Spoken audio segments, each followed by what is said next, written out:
93 selected questions या points आप जिसे कह सकते हैं, जिसकी बेसिस पे आपको अपना पूरा सिलेबस तैयार करना है। और ये सारे वो पॉइंट्स हैं या क्वेश्चंस हैं जो बहुत बहुत ज़्यादा इंपॉर्टेंट हैं अकॉर्डिंग टू माय एक्सपीरियंस। देखिए यहां पे जो मैं आपको क्वेश्चंस देने वाला हूं वो या तो क्वेश्चंस की फॉर्म में होंगे या कुछ पॉइंट्स होंगे टॉपिक के रिलेशन में।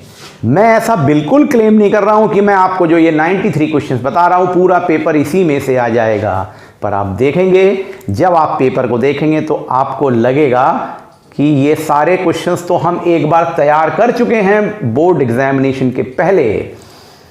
मैं ऐसा भी नहीं करूंगा कि आपको पूरा सिलेबस बता दूं, मैं आपको सेलेक्टेड पॉइंट्स बता रहा हूं, उससे रिलेटेड सेलेक्टेड क्वेश्चंस बता रहा हूं, जिसको मैंने 93 आप पॉइंट्स कहें, क्वेश्चंस कहें, उस फॉर्म में कलेक्ट किया है जो मोस्ट प्रोबेबल हैं। पॉइंट्स के आंसर राइटिंग में लिख लिख के तैयार कर लीजिए। आई होप आपको मेरी बात क्लियर हो गई होगी। तो चलिए शुरू करते हैं।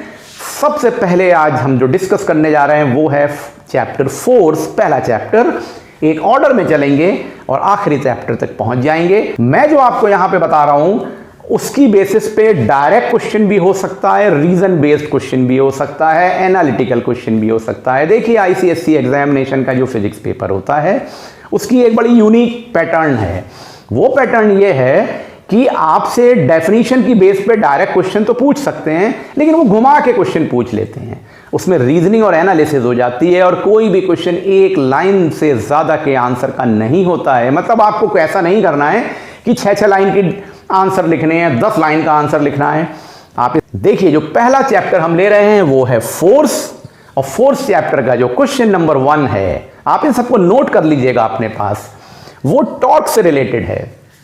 अब देखिए वैसे तो बहुत बड़ा चैप्टर है और टॉर्क में भी बहुत कुछ है। मैं आपसे ये नहीं कह रहा हूं कि पूरा टॉर्क पढ़िए, टॉर्क में तो बहुत चीजें हैं, आप पूरा पढ़ते हैं, लेकिन देखिए इंपॉर्टेंट क्या है जिस पे क्वेश्चन बन सकता है, जिस पे क्वेश्चन आ सकता है, रीजन बेस्ड क्वेश्चन खास तौर से आ सकता है कि फैक्टर, पहला क्वेश्चन बनता है इसमें क्वेश्चन 1 का part, factor affecting the moment of force torque. और आप जानते हैं ये दो फैक्टर्स कौन कौन से होते हैं, इन दो फैक्टर्स के नाम यानी कि फोर्स और परपेंडिकुलर डिस्टेंस। उसके बाद जब ये लगता है टॉर्क तो बॉडी टर्न लेती है, तो दो तरह के मोमेंट ऑफ फोर्स हो सकते हैं, क्लॉक और एंटी क्लॉक, उसकी डायरेक्शन, और वो क्लॉक और एंटी क्लॉक हैं, पॉजिटिव और नेगेटिव हैं, यानी कि आप उसकी नेचर को भी बता सकते हैं। ये हो गया। उससे ही रिलेटेड आप देखिए इन दोनों से रिलेटेड क्वेश्चन बनता है, handle of the spanner is made long.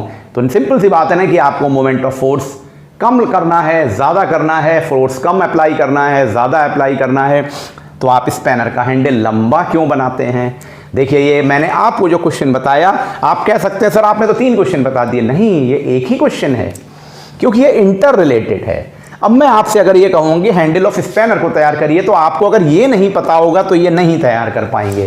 देखिए काउंसिल के एग्जामिनेशन की यही एक खास बात है कि वो इंटर रिलेटेड होता है। इसका ये भी मतलब नहीं कि मैं आपसे कह दूं पूरा मोमेंट ऑफ फोर्स पढ़िए, लेकिन अब आप खुद सोच के देखिए, अगर आपको ये फैक्टर याद करने हैं तो मोमेंट ऑफ फोर्स की यूनिट भी तो पता होनी चाहिए, क्योंकि न्यूटन इंटू मीटर से ही तो आप ये फैक्टर निकाल रहे हैं। वो सब इंटर रिलेटेड है, लेकिन कुछ पॉइंट्स ऐसे होते हैं जो अगर हमारे दिमाग में एग्जामिनेशन के टाइम पे हैं इन फॉर्म ऑफ क्वेश्चंस, तो हम जल्दी से आंसर लिख लेते हैं। यहां पे ये पर्पस है आपको ये सब क्वेश्चंस को बताने का और आप इनके आंसर्स को प्रॉपरली तैयार करें। तो आई होप क्वेश्चन नंबर 1 आपको क्लियर हो गया, इसको जॉट डाउन कर लें। फिर से पढ़ दे रहा हूं, factor affecting the moment of force, 2 type of moment of force, their direction and nature. मैंने डायरेक्शन लिखा हुआ है, मैं नेचर भी लिख देता हूं यहां पे, यानी पॉजिटिव और नेगेटिव। अब देखिए आंसर भी हल्का हल्का बताता जा रहा हूं आपको मैं। Handle of the spanner is made long. आपको ये आंसर क्लियर होंगे, नहीं क्लियर है तो फटाफट इनके वीडियो देखिए और इनके आंसर को जॉट डाउन करके अपने नोट्स को बनाना शुरू कर दीजिए, बिल्कुल टाइम टेबल को फॉलो करिए। दूसरा क्वेश्चन आता है 2 conditions for equilibrium of body. ये क्वेश्चन पिछले 8 साल में 4 बार आ चुका है, यानी कि हर बार रिपीट हो जाता है ये क्वेश्चन। देखिए कई क्वेश्चंस ऐसे हैं जो रिपीट होते हैं, इसीलिए मैं कहता हूं आपको 40 से 45% क्वेश्चन तो वही मिल जाएंगे जो प्रीवियस ईयर में आए हैं, जिसको मैं आपको करवाऊंगा यहां पर। तो 2 condition for equilibrium of bodies, एक है जिसमें सम ऑफ द फोर्स अप्लाइड 0 होता है और एक है जिसमें मोमेंट ऑफ फोर्स 0 होता है। ये 2 कंडीशंस तैयार करिए और उसी से रिलेटेड होता है ना बॉडी का बैलेंस, जिसे हम कहते हैं clockwise moment is equal to anti clockwise moment. तो उसमें बन जाता है प्रिंसिपल ऑफ मोमेंट। और क्या डिवाइस इस पर काम करती है? कहने को बहुत छोटा सा क्वेश्चन है, लेकिन देखिए न्यूमेरिकल आप तभी निकाल पाएंगे जब ये प्रिंसिपल ऑफ मोमेंट क्लियर हो। तो आपको ये 2 क्वेश्चन आपके सामने आ गए। अब तीसरे क्वेश्चन पे आते हैं। तो बच्चों अगले क्वेश्चन पे आते हैं, जो है हमारा क्वेश्चन नंबर 3, और ये है सेंटर ऑफ ग्रेविटी से रिलेटेड। हमेशा सेंटर ऑफ ग्रेविटी से रिलेटेड एक क्वेश्चन बोर्ड एग्जामिनेशन में आता है। जो क्वेश्चन आता है वो किस फॉर्म में हो सकता है? वो इसी फॉर्म में हो सकता है, और मोस्ट प्रोबेबल इसी में से आएगा। Define the centre of gravity of body and on which factor it depends. मैंने देखिए छोटे छोटे पॉइंट्स बना दिए हैं ताकि आपको कोई कंफ्यूजन ना हो, और एक एक 2 लाइन के आंसर्स होंगे।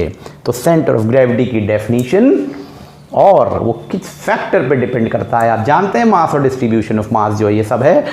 और साथ में तीसरा इसका पार्ट है जिसमें हमसे कहा जाता है कि पोजीशन बताइए सेंटर ऑफ ग्रेविटी की। तो आपको 3 चीज़ों की पोजीशन ज़रूर क्लियर होनी चाहिए, circular disc, ring and triangular lamina. देखिए डिस्क और रिंग में फ़र्क होता है, एक में इनसाइड होती है डिस्क में सेंटर ऑफ ग्रेविटी, और रिंग में आउटसाइड होती है।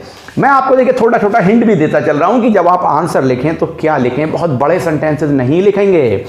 ट्राइंगुलर लेमाइना में इंटरसेक्शन ऑफ द मीडियन पे, और जब बनाएंगे आप सेंटर ऑफ ग्रेविटी तो ध्यान रखेंगे सेंटर ऑफ ग्रेविटी को लिखते समय कैपिटल जी से लिखेंगे। स्मॉल जी का मतलब एक्सेलरेशन ड्यू टू ग्रेविटी हो जाता है।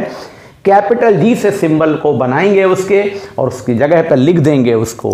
तो आप सेंटर ऑफ ग्रेविटी के ये क्वेश्चन जरूर तैयार करिए। क्वेश्चन नंबर 4 आता है, जो यूनिफॉर्म सर्कुलर मोशन से रिलेटेड एक क्वेश्चन है कि why the uniform circular motion is an accelerated motion, और ये लीनियर मोशन से किस तरह से डिफर करता है। आप जानते हैं ना कंटिन्यूअसली वेलोसिटी चेंज होती है यूनिफॉर्म सर्कुलर मोशन में। लीनियर मोशन में कोई भी पॉसिबिलिटी हो सकती है, तो वहाँ कांस्टेंट एक्सेलरेशन भी हो सकता है और चेंजिंग भी, लेकिन यहाँ तो हमेशा ये एक्सेलरेटेड मोशन है क्योंकि वेलोसिटी वेरिएबल है, डायरेक्शन चेंज हो रही है लेकिन स्पीड कांस्टेंट है। इस लॉजिक की बेसिस पे आपको इसका आंसर देना होगा। तो देखिए 4 क्वेश्चन आपके सामने आ गए, और अब 5वें क्वेश्चन पे आते हैं। तो आइए बच्चों अब देखते हैं क्वेश्चन नंबर 5। ये भी 4th चैप्टर से रिलेटेड है, ये भी यूनिफॉर्म सर्कुलर मोशन से रिलेटेड है। तो देखिए क्वेश्चन क्या है। क्वेश्चन है what is the difference between centripetal force and centrifugal force. देखिए 2 तरह के फोर्सेज होते हैं ना, एक होता है सेंट्रीपिटल फोर्स जो कि सेंटर की तरफ एक्ट करता है फोर्स में यूनिफॉर्म सर्कुलर मोशन में, और दूसरा एक वर्चुअल फोर्स होता है जो कि outward away from the centre act करता है। आपको इसके बारे में लिखना है, ये तैयार जरूर करिए, बहुत इंपॉर्टेंट है। और इसके बाद लास्ट क्वेश्चन आता है 4th चैप्टर में, why the motion of the planet around the sun is uniform circular motion. Planet घूमते हैं ना सन के चारों ओर, तो देखिए एक फोर्स लगता है उसमें ग्रेविटेशनल फोर्स, और एक लगता है सेंट्रीपिटल फोर्स। देखिए मैं आपको कीवर्ड्स भी बताता जा रहा हूं, इसकी बेसिस पे आपको इसका आंसर लिखना है। बहुत इंपॉर्टेंट है, हमेशा यूनिफॉर्म सर्कुलर मोशन से, सेंटर ऑफ ग्रेविटी से और टॉर्क से एक एक क्वेश्चन आएगा, और आता है, और न्यूमेरिकल भी आता है। तो देखिए बच्चों इस तरह से मैंने 4th चैप्टर के ये 6 क्वेश्चंस बताए हैं। आई डोंट थिंक इतने बड़े चैप्टर को पूरा तैयार कर रहे हैं आप, करना है पूरा चैप्टर थॉरोली पढ़ना है, लेकिन ये क्वेश्चंस जो मैंने 6 बता दिए ये तो बिल्कुल मास्टर कर दीजिए, परफेक्ट कर दीजिए। आप देखेंगे आपका लॉजिक क्लियर हो जाएगा, और आपको बोर्ड एग्जामिनेशन में मैं मानता हूं क्वेश्चन मिल सकता है, पर कोई गारंटी नहीं, लेकिन मिल सकता है। आप इनको जरूर तैयार करें। तो ये 6 क्वेश्चन हो गए 4th चैप्टर के। अब अगले चैप्टर पे आ जाते हैं, वर्क पावर एनर्जी। तो अब शुरू करते हैं questions related with the work power energy. तो देखिए क्वेश्चन नंबर 7 आता है वर्क पावर एनर्जी में, और क्वेश्चन है वर्क डन से related.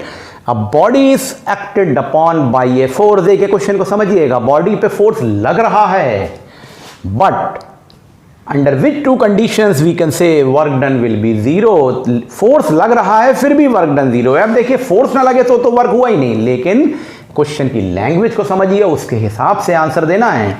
Body is acted upon by a force but state the 2 conditions when the work done is 0। I think आप समझ गए होंगे, अब इसका आंसर खुद लिखिए। कंफ्यूजन है तो पढ़ाई करिए, किताब से देखिए, वीडियो से देखिए, फिर भी ना समझ में आए तो मुझे कांटेक्ट करिए और आंसर पूछिए। क्वेश्चन नंबर 8 ये भी वर्क डन से ही रिलेटेड है, और देखिए कितना लॉजिकल क्वेश्चन है जो बहुत इंपॉर्टेंट है। A man carrying load on his head, a man carrying load on his head climbs up A slope, एक स्लोप पे चढ़ रहा है, and another man carrying the load on his head moves horizontal, वो सीधे चल रहा है। एक आदमी ऊपर को जा रहा है या सीढ़ियों से जा रहा है और एक हॉरिजॉन्टल चल रहा है। सरफेस कैसी है वो हॉरिजॉन्टल, फ्रिक्शनलेस सरफेस है। तो who does the more work and why, कौन सा आदमी ज्यादा काम करेगा और क्यों? आंसर पता लगाइए और लिखिए और तैयार करिए। बहुत इंपॉर्टेंट क्वेश्चंस हैं ये। देखिए आप देख रहे हैं क्वेश्चंस डायरेक्ट नहीं आएंगे, क्वेश्चन घुमा के आएंगे। आंसर वही होगा जो डायरेक्ट क्वेश्चन का होता है, लेकिन क्वेश्चन की लैंग्वेज ऐसी होगी कि आप कंफ्यूज हो जाएंगे। आई थिंक क्वेश्चन 8 तक तैयार हो गया, समझ में आ गया। चलिए क्वेश्चन 9 को देखते हैं। आइए क्वेश्चन नंबर 9 को देख लें। तो देखिए क्वेश्चन है the work done by a fielder when he takes the catch in the cricket match is the negative work done why. आपने नेगेटिव वर्क डन के बारे में पढ़ा हुआ है, जिसमें 180 डिग्री एंगल बनता है फोर्स और डायरेक्शन ऑफ डिस्प्लेसमेंट में। तो क्रिकेट के मैच में जब फील्डर कैच लेता है तो वो वर्क डन नेगेटिव क्यों कहलाता है, बहुत इंपॉर्टेंट है। इसको तैयार करिए विद प्रॉपर रीजन। और इसी तरह से नेगेटिव वर्क डन का एक और एग्जाम्पल है force of friction. what is the nature of work done by a force of friction? Force of friction की वर्क डन की नेचर क्या होती है? ये नेगेटिव होती है। क्यों होती है? जरा दोनों के आंसर तैयार करके रख लीजिए, इसमें से क्वेश्चन आ सकता है। उसके बाद आते हैं क्वेश्चन नंबर 10 पे। ये पावर से रिलेटेड क्वेश्चन है। State 2 factors on with power spent by a source depends. जो पावर स्पेंट होती है उस पर कौन से 2 फैक्टर बड़े इंपॉर्टेंट होते हैं जिस पे वो डिपेंड करती है, ये देखिए। और इसके एग्जाम्पल्स को भी सोचिए। देखिए ये इनडायरेक्ट वे में एग्जाम्पल की फॉर्म में भी क्वेश्चन आ सकता है। पता लगाइए इसका क्या आंसर है और तैयार करिए। और देखिए उसी से रिलेटेड लॉजिक लगाइएगा और सोच के बताइएगा। Differentiate between the watt and watt hour. क्या डिफरेंस है वॉट और वॉट आवर में? दोनों एक नहीं है। वॉट और वॉट आवर दोनों एक नहीं है। इनमें पता है आपको, एक है पावर और एक है एनर्जी। क्योंकि power is equal to work upon time, तो क्रॉस मल्टीप्लाई करें तो टाइम और पावर मल्टीप्लाई हुए तो देखिए वॉट है यूनिट ऑफ पावर और वॉट आवर है यूनिट ऑफ एनर्जी। तो एक तरह से आप बता देंगे differentiation between power and energy. तो आपको ये चीज़ बतानी है, बड़ा इंपॉर्टेंट है। बच्चे यहाँ बहुत गलती करते हैं और बोर्ड में इस पर बहुत बार क्वेश्चन आता है, यूनिट बदल के आ जाता है। जहां यूनिट में लिखा है 40 वॉट आवर, बच्चे कहते हैं वॉट लिखा है ये तो पावर होगी। अरे बस यहीं पे गलत हो जाता है, गलत फॉर्मूला लगा देते हैं, जबकि वो तो एनर्जी था। तो प्लीज इस पे ध्यान दें। क्वेश्चन नंबर 10 को तैयार कर लीजिए अच्छे से। क्वेश्चन नंबर 11 को देखें। क्वेश्चन नंबर 11 का पहला पार्ट है write the difference between gravitational and elastic potential energy. देखिए पोटेंशियल एनर्जी 2 तरह की होती है। व्हेन ग्राउंड के लेवल से हाइट के रिस्पेक्ट में under the effect of gravity देखते हैं तो ग्रेविटेशनल पोटेंशियल एनर्जी होती है, और बॉडी के डिफॉर्मेशन से रिलेशन में देखते हैं तो इलास्टिक पोटेंशियल एनर्जी होती है। इसके बारे में लिखना है। दूसरा क्वेश्चन कुछ उसी से रिलेटेड है। A ball is placed on A compressed spring. एक स्प्रिंग को दबा दिया गया, उसके ऊपर एक बॉल रख दिया, फिर स्प्रिंग को रिलीज कर दिया तो बॉल उछल जाएगी ना।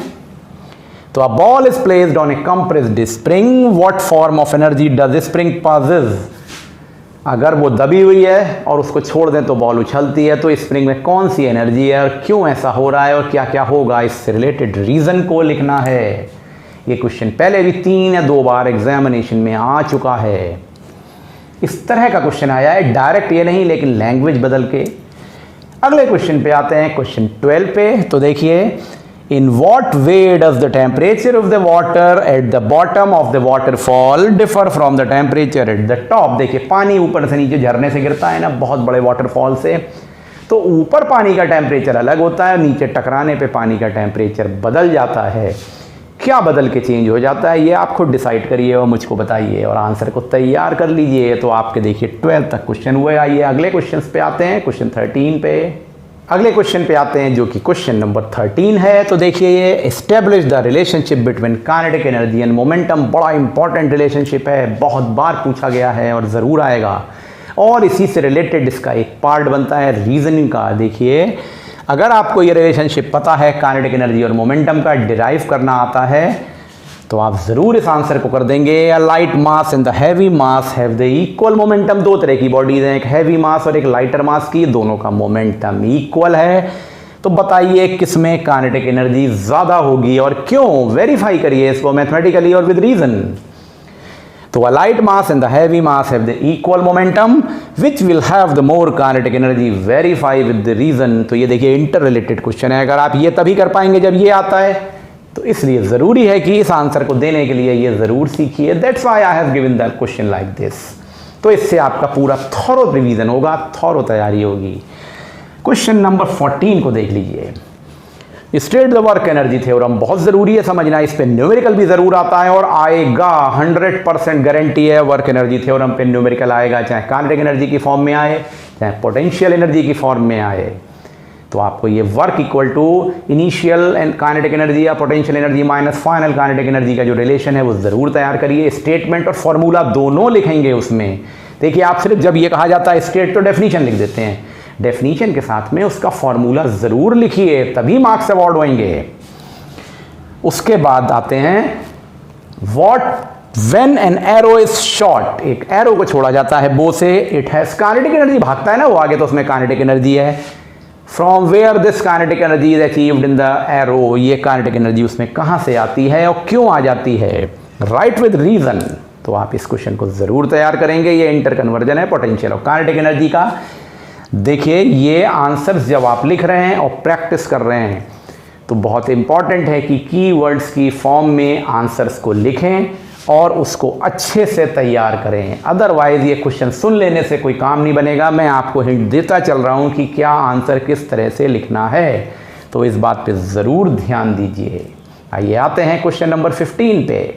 ये अब क्वेश्चन नंबर 15 पे आते हैं। तो देखिए what is the meaning of degradation of energy, यानी कि degraded energy, right with one example of the daily life. देखिए जब एनर्जी लॉस हो जाता है फोर्स ऑफ फ्रिक्शन के कारण, और हम ऐसी एनर्जी जैसे कि साउंड एनर्जी और हीट एनर्जी जिसका दोबारा रीयूटिलाइजेशन नहीं कर पाते हैं, वो डिग्रेडेड एनर्जी होती है। तो इसके बारे में आपको लिखना है और एक एग्जाम्पल लिख देना है। देखिए फ्रिक्शन के कारण होता है डिग्रेडेड फॉर्म ऑफ एनर्जी, ये मैंने आपको हिंट दे दिया। क्वेश्चन नंबर 16 पे आ जाएं।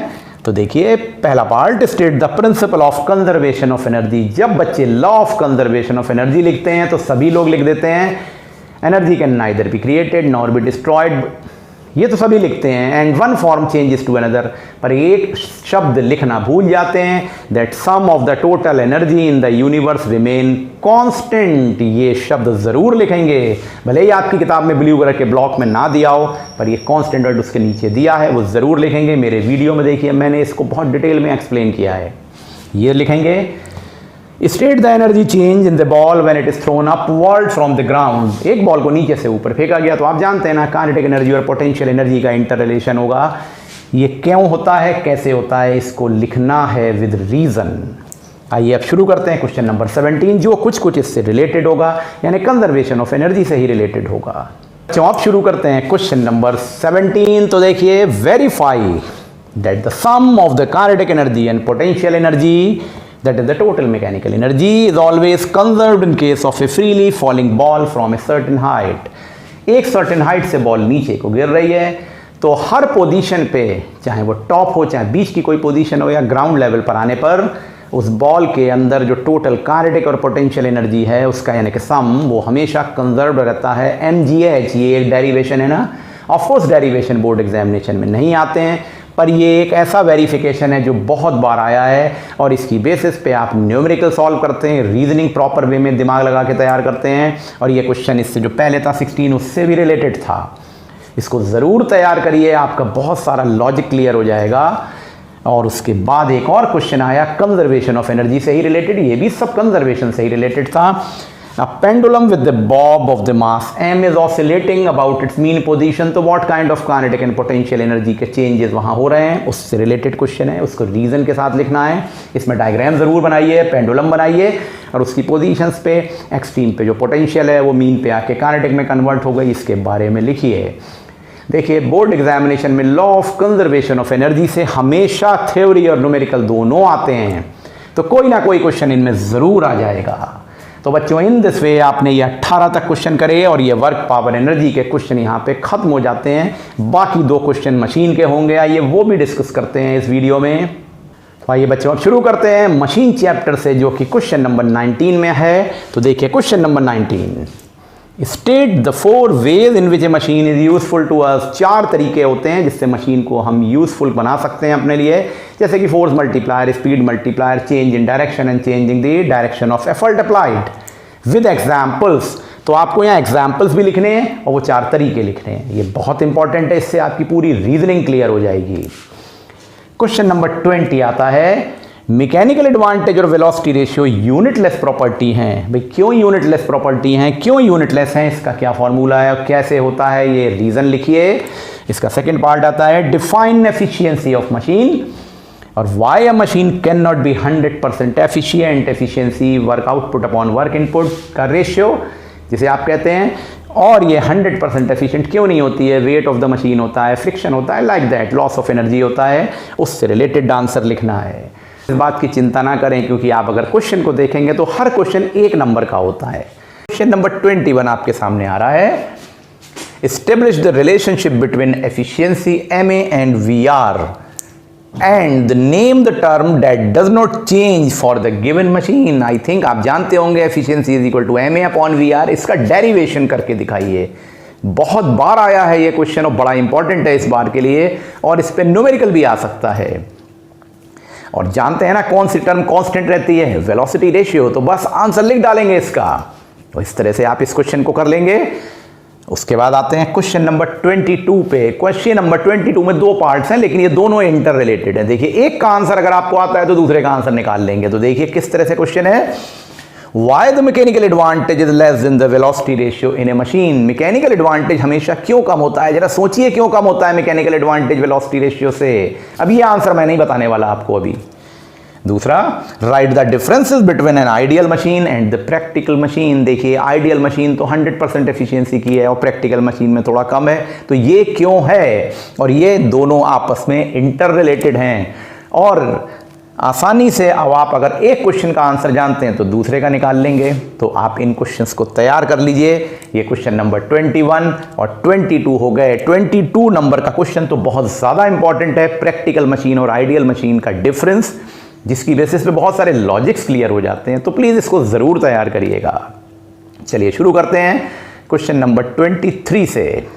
तो बच्चों अब शुरू करते हैं क्वेश्चन नंबर 23। तो देखिए क्वेश्चन नंबर 23 पुली से रिलेटेड है। लीवर तो हमारे सिलेबस से हटा दिया गया है इस साल के लिए, तो उसको कोई बात नहीं करनी है। क्वेश्चन है, state the 4 differences between single fixed and single movable pulley. देखिए 2 तरह की पुली होती है ना, फिक्स पुली और मूवेबल पुली, जिसमें कि सिंगल की हम कंडीशन ले रहे हैं, और इनके डिफरेंसेस को लिखना है। बड़ा इंपॉर्टेंट है ये क्वेश्चन। इसके डायग्राम्स की प्रैक्टिस करनी है। इसमें डिफरेंसेस क्या हैं, टेंशन की डायरेक्शन क्या है, एफर्ट का रिलेशन क्या है, एफर्ट की डायरेक्शन क्या है। जैसा कि आप जानते होंगे सिंगल फिक्स पुली में एफर्ट डाउनवर्ड लगता है, मूवेबल पुली में, सिंगल मूवेबल पुली में एफर्ट अपवर्ड लगता है। लेकिन एमए किस में ज़्यादा होता है, सिंगल मूवेबल पुली में, क्योंकि ये तो फोर्स मल्टीप्लायर की तरह काम करती है, जबकि सिंगल फिक्स पुली केवल एफर्ट की डायरेक्शन को चेंज करती है। और उसके डायग्राम्स, इस चीज़ को बहुत अच्छे से तैयार करिए, इससे आपका न्यूमेरिकल भी तैयार हो जाएगा और थ्योरी का ये पोर्शन भी तैयार हो जाएगा। तो क्वेश्चन नंबर 23 क्लियर हो गया। अब आते हैं क्वेश्चन नंबर 24 पे। ये भी पुली से रिलेटेड है और ये रिलेटेड है कॉम्बिनेशन ऑफ पुली से। तो क्वेश्चन है, draw labelled diagram of an arrangement of 2 pulleys, 2 पुली का arrangement, 1 fixed and another is movable with the proper direction of the tension and right it's MA and VR। एक fix और एक movable pulley का जब combination हो जाता है तो हमको बहुत ज़्यादा बढ़िया रिजल्ट मिलता है, वो फोर्स मल्टीप्लायर की तरह काम करता है। तो उसका प्रॉपर डायग्राम देखिए, मैं इन डायग्राम्स पे बहुत एम्फेसिस दे रहा हूँ दोनों ही सिचुएशन में, और अभी अगले क्वेश्चन में भी दूंगा, क्योंकि बोर्ड एग्जामिनेशन में हर साल एक क्वेश्चन जरूर आता है जिसमें पुली के डायग्राम्स ड्रॉ करने को कहा जाते हैं with proper labelling and tension. तो please be careful for these 2 questions with the diagrams. तो बच्चों अगला क्वेश्चन है क्वेश्चन नंबर 25। ये भी ब्लॉक एंड टैकल सिस्टम से रिलेटेड है। क्वेश्चन नंबर 26 ये भी ब्लॉक एंड टैकल से रिलेटेड, लेकिन दोनों में क्या डिफरेंस है इसको समझना है और बड़ी यूनिकनेस है इसमें, इस बात पे ध्यान देना है। तो देखिए आप, क्वेश्चन नंबर 25 है, a block and tackle system has 2 pulleys in each block. हर एक ब्लॉक में 2 पुली हैं with the tackle tied to the hook of the lower block. और जो टैकल में हुक बंधा हुआ है वो कौन से ब्लॉक पे है, लोअर ब्लॉक पे है। अब अगर 2-2 पुली दोनों ब्लॉक में है तो दो ब्लॉक में एक फिक्स्ड होता है, एक मूवेबल होता है। यानी कि ये ब्लॉक एंड टैकल सिस्टम है जिसमें कि 4 पुलीज हैं, इन ऑल दो पुलीज एक ब्लॉक में हैं। लेकिन इंपॉर्टेंट बात लिखी है, hook of the lower block पे अटैच है क्या? टैकल। और एफर्ट नीचे को लग रहा है क्या? नहीं, आप देखिए लिखा हुआ है एफर्ट बीइंग अप्लाइड अपवर्ड। अब नॉर्मल सिचुएशन में देखते हैं एफर्ट नीचे को लगता है, यहां effort is being applied upward, तो ये सिचुएशन बिल्कुल बदल गई।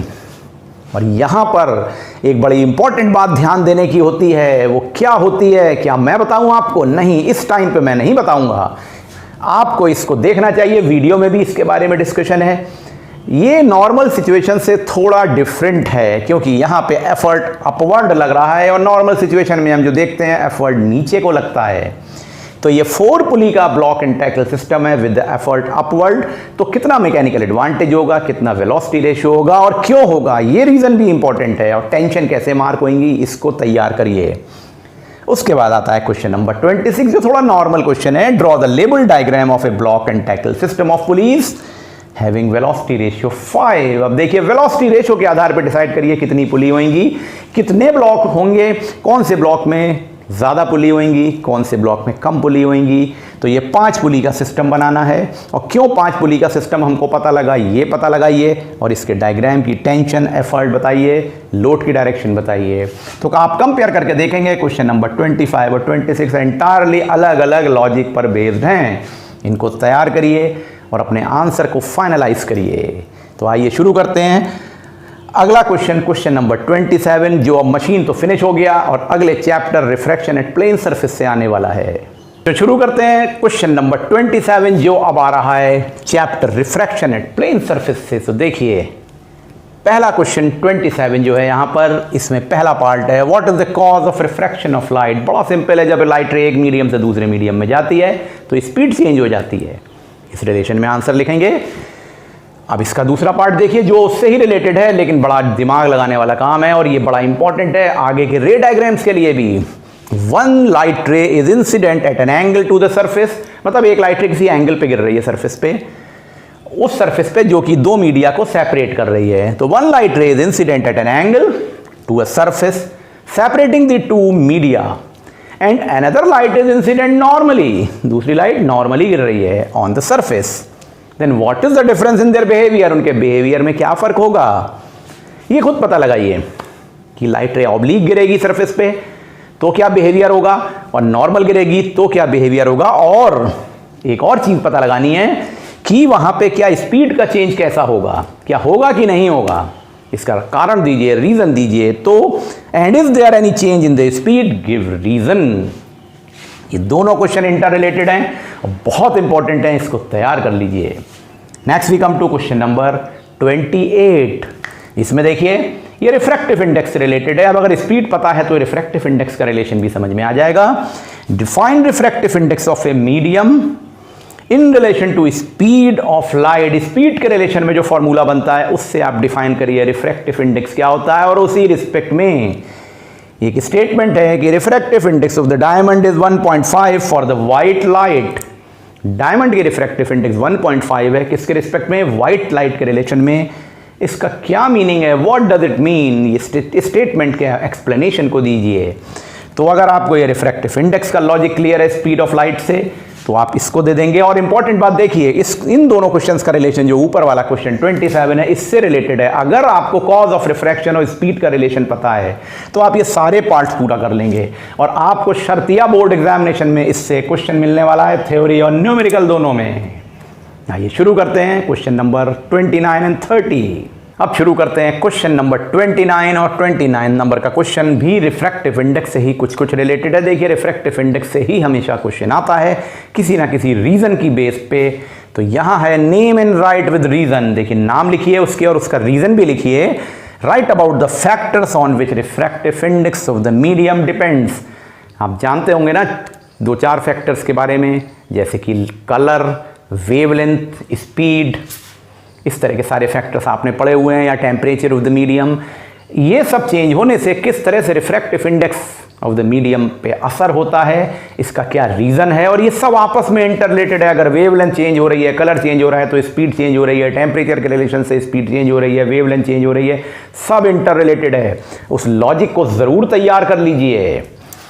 अगले क्वेश्चन पे आते हैं, क्वेश्चन नंबर 30, आखिरी क्वेश्चन इस वीडियो का, जिसमें आपको बहुत ज़्यादा इंपॉर्टेंट क्वेश्चन जो कई बार आया है, अगर आप पेपर्स उठा के देख लें ऑल्टरनेट मैनर में, और कई बार तो कॉन्सेक्यूटिव 3 बार आया है ये question. What is the lateral displacement of light? Lateral displacement of light क्या होता है? देखिए बिल्कुल सिंपल सी बात समझिएगा, लेटरल डिस्प्लेसमेंट ग्लास स्लैब के अलावा लेंसेज में भी होता है। तो सिंपल सी बात है, लेटरल डिस्प्लेसमेंट क्या होता है? जब इंसिडेंट रे और एमर्जेंट रे के बीच में एक डिस्टेंस आ जाए, परपेंडिकुलर डिस्टेंस, तो उस रिलेशन में आंसर लिखना है। तो what is the lateral displacement of light? Draw the label diagram to show lateral displacement in the glass slab. Glass slab के रे डायग्राम की प्रैक्टिस बहुत अच्छे से करिए, परफेक्ट डायग्राम बनाने की कोशिश करिए, and write the relationship between its two angle. वो कौन से दो एंगल हैं, उनका नाम लिखिए, और वो दोनों आपस में किस तरह से रिलेटेड होते हैं जरा पता लगाइए, और इस आंसर को तैयार कर लीजिए। तो आइए देखें क्वेश्चन नंबर 31। क्वेश्चन नंबर 31 बड़ा इंपॉर्टेंट क्वेश्चन है, जरा पता लगाइएगा ये क्या है क्वेश्चन। और मैं इसके किसी के आंसर नहीं बताने वाला, आपको कोई हिंट भी नहीं दूंगा, सिर्फ एक आइडिया दे रहा हूं। सोचिए और जो मैं बोल रहा हूं उसके आधार पे समझिए। How does the angle of deviation in the prism, how does the angle of deviation in the prism changes with increase in the angle of incidence? यानी एंगल ऑफ इंसिडेंस को बढ़ाने से एंगल ऑफ डेविएशन चेंज होता है। देखिए angle of deviation होता है prism में, तो वो किस तरह से चेंज होता है एंगल ऑफ इंसिडेंस बढ़ाने से, इसका बिहेवियर क्या होता है, एक बात। And what angle we get from for monochromatic light, जब इस पे मोनोक्रोमेटिक लाइट गिर रही है और ये चेंज आ रहा है एंगल ऑफ इंसिडेंस के इंक्रीज होने, तो जो एंगल हमको फाइनली मिलता है उसका क्या नाम होता है? What angle we get. अब मैं नाम नहीं बताने वाला, एंगल आपको खुद पता लगाना है वो कौन सा एंगल है, और draw the ray diagram for this situation in the case of equilateral prism. Equilateral prism के अंदर अगर ये सिचुएशन आ जाए तो किस तरह का रे डायग्राम बनेगा ये बनाइए, और वहां पे जो एंगल्स का रिलेशन है उसको बनाइए, and also show it by the curve. एक कर्व बनता है यू शेप कर्व, देखिए मैंने हिंट दे दिया, यू शेप कर्व बनता है, उसके थ्रू उसको मेंशन करिए और डिमार्केट करिए और रिलेशन बताइए दो एंगल्स का जो होते हैं, आई थिंक वो इक्वल होते हैं, इतना और हिंट ले लीजिए। तो पता लगाइए ये कौन सा एंगल है, और इस पे क्वेश्चन बहुत इंपॉर्टेंट है, खासतौर से कर्व। चलिए शुरू करते हैं क्वेश्चन नंबर 32। 32 रियल और एपरेंट डेप्थ से रिलेटेड है। How the refractive index of the medium is related with the real and apparent depth. सिर्फ फॉर्मूला, नो डेरिवेशन, नथिंग, केवल फॉर्मूला लिखना है यहाँ पे, और इस पे न्यूमेरिकल भी आ सकता है, जो कि मुझे लगता है आएगा। उसके बाद एक स्टेटमेंट है जिसकी बेसिस पे आपको रीजन देना है। Why the water in the pond appears to be 3/4 of its actual depth. हमें ऊपर को दिखता है ना रियल डेप्थ में, एपरेंट डेप्थ में, जब हम ऊपर से देख रहे होते हैं पानी में, तो पानी को अगर पॉन्ड में देखें तो उसका लेवल ऊपर उठा दिखाई दे रहा है। तो why the water in a pond appears to be 3/4 of its actual depth, इसका रीजन बताइए। And also draw the ray diagram for this, इसका रे डायग्राम बनाइए, इसका बनाइए, चाहे पेंसिल के बेंडिंग का बनाइए, सब एक ही से बनते हैं। उस टेक्निक का फॉलो करके इस क्वेश्चन नंबर 32 को कंप्लीट करिए। आइए शुरू करते हैं अब क्वेश्चन नंबर 33 एंड 34। तो भाई ये बच्चों जब शुरू करते हैं क्वेश्चन नंबर 33, तो देखिए what is the meaning of critical angle. Critical angle क्या होता है, and how the critical angle is related to the refractive index of the medium. उसका जो डेरिवेशन है ना क्रिटिकल एंगल और रिफ्रैक्टिव इंडेक्स को कोसेक आईसी के रिलेशन से, उसको जरूर तैयार करिए। तो क्रिटिकल एंगल पता होना चाहिए, क्योंकि इसके रिलेशन में ही तो रे डायग्राम्स आगे प्रैक्टिस करते हैं जो एग्जामिनेशन में जरूर आते हैं। दूसरा, what is meant by the statement the critical angle for the diamond is 24 degree. ये भी क्रिटिकल एंगल का ही आंसर बन जाएगा, तो आपको ये पार्ट जरूर तैयार करना है। ये हो गया क्वेश्चन नंबर 33। और अब आते हैं क्वेश्चन नंबर 34 पे, जो TIR यानी कि टोटल इंटरनल रिफ्लेक्शन से रिलेटेड है। What is the meaning of, या what is the total internal reflection of light. Draw the ray diagram for this. देखिए डायग्राम तो आप रे डायग्राम तो हमेशा तैयार करेंगे, चाहे वो क्रिटिकल एंगल हो चाहे TIR हो। अगर आप डायग्राम बना देते हैं तो वो सपोर्टिव आंसर हो जाता है। कई बार आपके स्टेटमेंट में गलती भी हो गई तो भी आपको मार्क्स अवॉर्ड हो जाएगा। इस तरह से आप रे डायग्राम जरूर बनाइए। उसका अगला पार्ट आता है state the to conditions necessary for total internal reflection of light. कौन सी दो कंडीशंस होती हैं? लाइट रे डेंसर से रेयर में आनी चाहिए और angle of incidence greater than critical angle. ये आंसर जरूर लिखेंगे। अभी बाद में मैं आपको बच्चों मार्किंग पैटर्न के बारे में भी डिस्कस करूंगा। थोड़ा सा वेट कर रहा हूं कि लेटेस्ट अगर कोई change in the pattern of the paper होता है, इस साल हो सकता है हो, तो वो मैं आपको बता दूं। उस हिसाब से फाइनली मैं एक मार्किंग पैटर्न भी आपको दिसंबर जनवरी में दूंगा कि बोर्ड में कैसे नंबर अवार्ड होते हैं और किस तरह से आपको लिखना चाहिए। चलिए, तो यहाँ पे आपको ये क्वेश्चन नंबर 33 और 34 क्लियर हो गया। आते हैं आप क्वेश्चन नंबर 35 और 36 पे। तो शुरू करते हैं क्वेश्चन नंबर 35 एंड 36। ये दोनों ही रे डायग्राम से रिलेटेड हैं। अब रे डायग्राम में मैं 2-3 चीजें मेंशन कर दूं जो जरूर ध्यान देनी होगी, जो अभी क्वेश्चन में बता दूंगा। तो देखिए क्वेश्चन नंबर 35 है, complete the ray diagram and state the phenomena. देखिए स्टेट द फिनोमेना क्या हो रहा है यहाँ पे। For two isosceles right angle prism, ये दो राइट एंगल प्रिज्म दिए हैं, आइसोसेलेस प्रिज्म है, और angle of critical for the air and glass medium is 42 degree दिया है। ये मेंशन कर दी गई है कंडीशन। इस आधार पे आपको ये रे डायग्राम्स को कंप्लीट करके फ्यूचर ऑफ द रे, पाथ ऑफ द रे बताना है। इसी तरह से क्वेश्चन नंबर 36 है, जिसमें ये एक देखिए ग्लास ब्लॉक का टुकड़ा कर्वेचर पे बना हुआ है जहां पे लाइट रे जा रही है, और यहां ये एंगल 42 है जबकि क्रिटिकल एंगल भी 42 डिग्री है। इसका फ्यूचर बताइए लाइट रे का। इन दोनों क्वेश्चंस को जब आप करते हैं एग्जामिनेशन में, हम लोग बोर्ड की कॉपी चेक करते हैं तो आप देखते हैं आप गलत कर देते हैं। क्या गलती? आप सिर्फ रे बना देते हैं, ना उसमें एंगल मेंशन करते हैं, ना उस फिनोमेना का नाम लिखते हैं कि कहाँ पे क्या हो रहा है और उसकी क्या कंडीशन है। अगर यहाँ पे कहीं TIR हो रहा है तो आप लिखिए angle of incidence greater than critical angle, ये मेंशन करिए शॉर्ट में। सभी जगह पे एंगल मेंशन करिए। अब अगर लाइट रे यहाँ बेंड होगी तो कितने डिग्री का एंगल बनेगा? 45, 42, ग्रेटर देन 42, व्हाटएवर उसको मेंशन करना होता है, उस बात के नंबर होते हैं। तो प्लीज इस बात पे ध्यान देना है कि कंप्लीट रे डायग्राम बनाइए with proper marking of angle and the naming, phenomena का नाम लिखिए। इस तरह से ये दोनों रे डायग्राम कंप्लीट करिए। इसके बाद आते हैं क्वेश्चन नंबर 37 और 38 पे। ये भी रे डायग्राम से रिलेटेड है, जरा देख लें वो कौन से रे डायग्राम है। आइए बच्चों आप शुरू करते हैं क्वेश्चन नंबर 37 और 38। जैसा मैंने बोला था ये भी रे डायग्राम से रिलेटेड है, और ये सारे मैं जो बता रहा हूं द मोस्ट इंपॉर्टेंट क्वेश्चंस हैं। ये सिचुएशन वो है जिसमें कि यहां पर एयर और ये वाटर है, और वाटर के अंदर एक ऑब्जेक्ट रखा है और यहां से 4 रे ड्रॉ करके दिखाई गई हैं। क्रिटिकल एंगल यहां पर 48 डिग्री दिया है, और देखिए ध्यान से देखिए यहां पे 48 डिग्री एंगल ऑफ इंसिडेंस बना हुआ है। तो आपको इस डायग्राम में ये जो चारों रेज हैं इनका फ्यूचर बताना है, क्या होगा, ये रे कहां पर जाएंगी, और विद रीजन इसका नाम लिखना है कि कहां पर क्या सिचुएशन होगी। उस फिनोमेना का नाम देखिए मैं पहले भी बोल चुका हूं, सारे एंगल मेंशन करिए विद रीजन और प्रॉपर वे में आंसर लिखिए, तब जाके उस पे नंबर मिलते हैं आपको। ये नहीं कि सिर्फ रे डायग्राम लाइनें खींच दी बस आपने, और एरो जरूर बनाने चाहिए, रेस जरूर एरो बनाना चाहिए उस पे, वरना नंबर नहीं मिलेगा, वो तो लाइन हो जाएगी। क्वेश्चन नंबर 38 देखिए, यहां पे आप देखिए दो डायग्राम बने हुए हैं, दोनों इक्विलेटरल प्रिज्म हैं। This is given equilateral prism with the critical angle 42 degree for the glass air. तो यहां पे आप ध्यान से देखिएगा, जो रे बनी हुई है ये इंसिडेंट रे, ये नॉर्मली आ रही है, देखिए ये सिंबल बना है ना 90 डिग्री का, लेकिन क्या फर्क है, ये इक्विलेटरल प्रिज्म के अपर पार्ट से गिर रही है और ये लोअर पार्ट पे गिर रही है। देखिए तो क्या होगा, फ्यूचर बदल जाएगा, मतलब बिहेवियर बदल जाएगा उस पे आने का। फिनोमेना भले ही सिमिलर हो, लेकिन जो पाथ बन के आएगा वो क्या डिफरेंस आएगा। यहां पे अगर लाइट रे आती है टकराती है और यहां टकराती है, इसको डिसाइड करिए और पता लगाइए। यहां पर मैं आपको हिंट नहीं दूंगा, इसको पता लगाइए और आंसर तैयार करिए, और कंफ्यूजन हो तो तुरंत वीडियो खोलिए और देख लीजिए आंसर। आई होप आपको ये 38 तक समझ में आ गया। यहां पे आके हमारा रिफ्रैक्शन एट प्लेन सरफेस खत्म हो जाता है। आइए अब शुरू करते हैं अगला क्वेश्चन 39 और 40 from the refraction at lenses से। तो बच्चों आप देखते हैं रिफ्रैक्शन थ्रू लेंसेज में जो क्वेश्चन आते हैं, इंपॉर्टेंट क्वेश्चन है, वो है क्वेश्चन नंबर 39। ये दोनों जो क्वेश्चन है, क्वेश्चन नंबर 39 और 40, ये रे डायग्राम से रिलेटेड है। देखिए इस चैप्टर में हर बार एक क्वेश्चन आता है, चाहे वो कॉन्वेक्स लेंस से आए या कॉनकेव लेंस से आए, और उसमें रे डायग्राम की जो 6 कंडीशन कॉन्वेक्स और 2 कंडीशन कॉनकेव लेंस की होती हैं, उसी में से आ जाता है।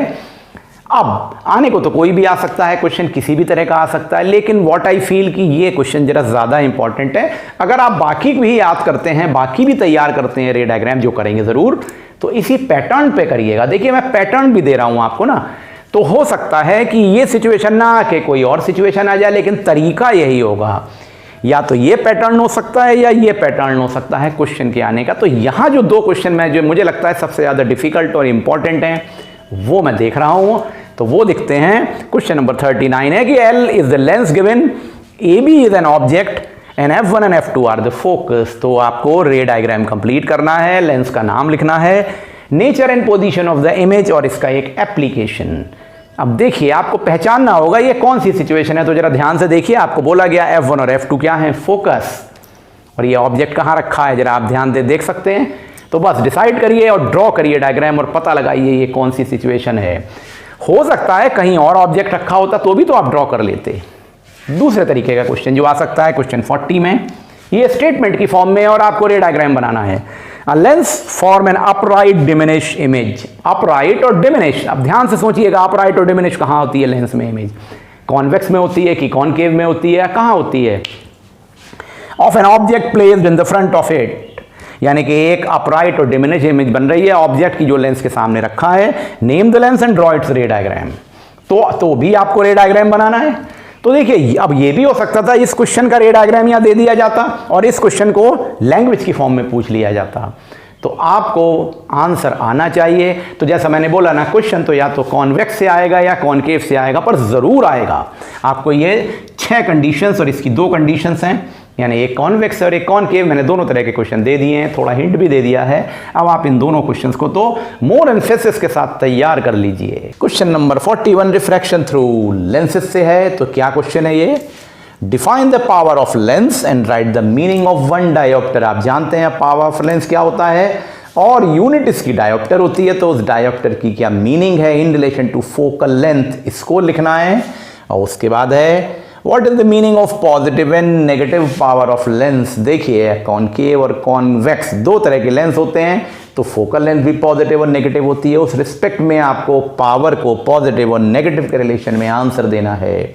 बहुत इंपॉर्टेंट है ये, इसको जरूर तैयार करिए। तो देखेंगे आपने लेंसेज में केवल 3 क्वेश्चंस देखे मोस्ट इंपॉर्टेंट, और पूरा उसी से कवर हो जाता है। अगला पार्ट शुरू करते हैं, स्पेक्ट्रम चैप्टर पे आ जाते हैं अब, और ये आता है क्वेश्चन नंबर 42। ये एक इंटर रिलेटेड क्वेश्चन है जो कि डिस्पर्शन ऑफ लाइट से रिलेटेड है। तो देखिए क्वेश्चन की लैंग्वेज और उससे आप कंक्लूजन्स निकालिए। A white light falls on a prism, सफेद रोशनी गिर रही है प्रिज्म पे, and a spectrum is obtained on screen, और स्क्रीन जो है उस पर एक स्पेक्ट्रम मिल रहा है। तो क्वेश्चन है explain the phenomena occurring on the first and second surface of prism. अब देखिए बड़ा इंपॉर्टेंट पॉइंट ये है, पहली सरफेस पे क्या होगा और सेकंड सरफेस पे क्या होगा। रिफ्रैक्टिंग सरफेस जो है प्रिज्म की 2 refracting surface inclined at surface plane होती हैं, तो उसमें पहली सरफेस पे कौन सा फिनोमेना होगा, दूसरी सरफेस पे ये मैं आपको नहीं बताने वाला हूं, ये आप खुद पता लगा के तय करिए और करेक्ट आंसर ढूंढिए इसका।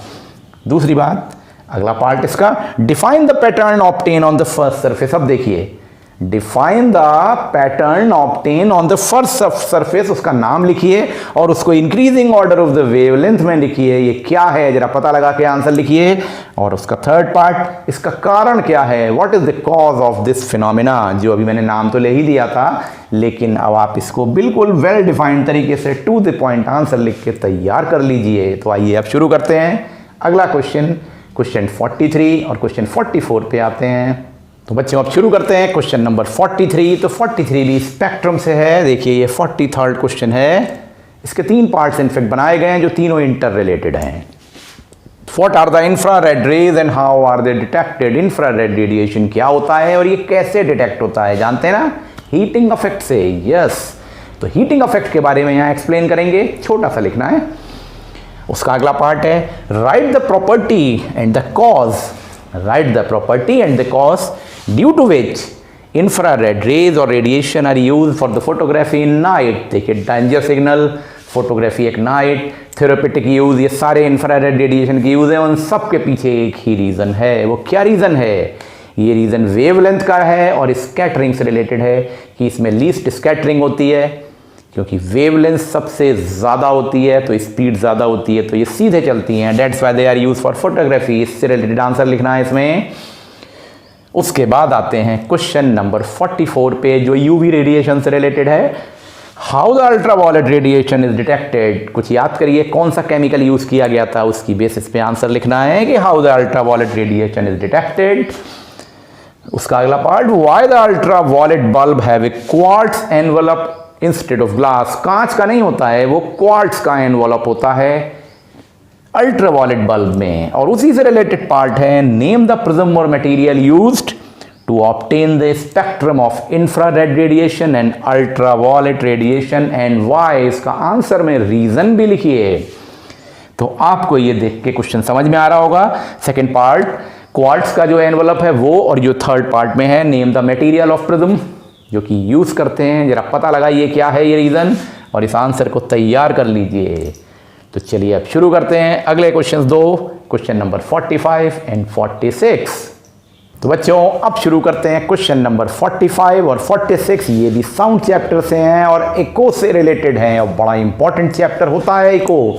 साउंड चैप्टर से हर बार इको से क्वेश्चन आता है और आएगा, और एक न्यूमेरिकल भी आएगा और वो भी इसी पर होगा। तो आपको ये तो बिल्कुल क्लियर कर लेना है। तो देखिए क्वेश्चन क्या तैयार करना है।